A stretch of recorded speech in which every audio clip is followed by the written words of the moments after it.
and welcome to our continuing series, Questions and Answers, from the works of Sri Aurobindo and the Mother. Today, the Matrimandir, Part 7. Mother, it can be hollow, it need not be solid, so that it is not too heavy. Silence.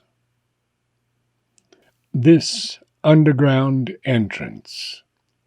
One will enter a dozen meters or so away from the wall, at the foot of the urn. The urn will mark the descent.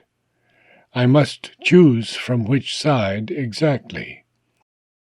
And then it is possible that later the urn, instead of being outside, will be within the enclosure.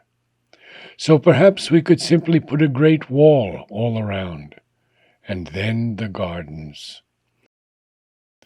Between the enclosure wall and the building we are going to make now, we could have the gardens and the urn.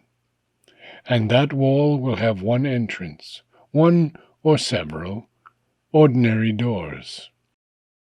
People will be able to walk in the garden. And then one should fulfill certain conditions to have the right to go down into the underground passage and come out into the temple.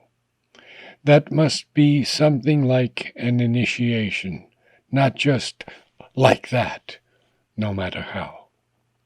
Silence. I said to A, "We will see in 20 years."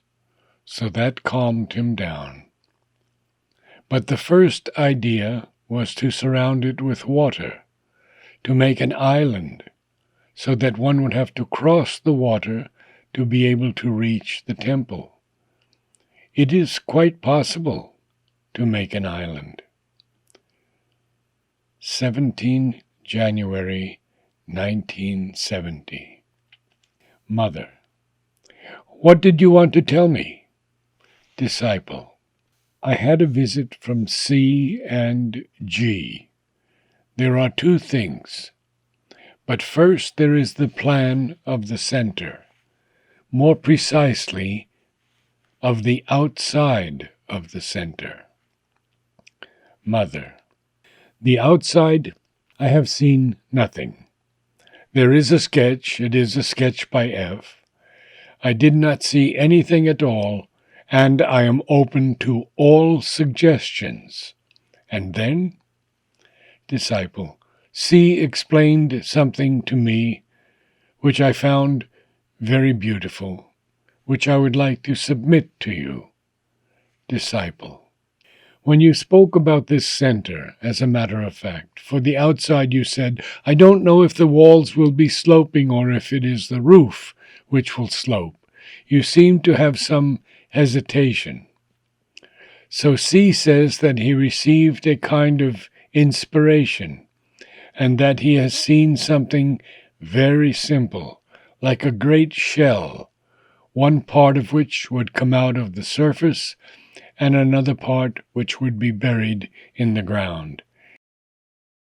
And he has drawn a sort of diagram, which I would like to show you. Mother, have they seen A too? Because A had two ideas.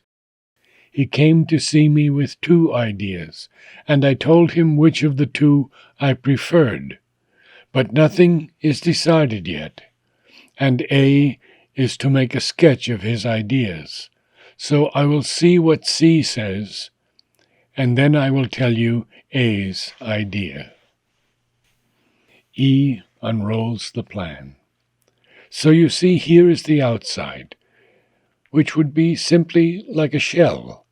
The inside is exactly as you have seen it, this great bare carpet, and then the ball at the center.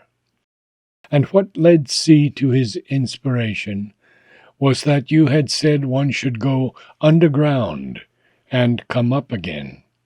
So he had the idea of going deep down, to make a spiral staircase here, which would come up again, and here there would be a kind of series of stairs branching out in all directions in the lower part of the shell, which would lead into the temple itself. So all the lower part would be in black marble, and all the upper part in plain white marble, and the whole thing is like a great bud, you see, as if it were growing out of the earth. Mother says, "Are you sure that he hasn't seen A? Because A told me I want to make a great circle. The interior is an exact semicircle, and the other semicircle would be underground." He used almost the same word.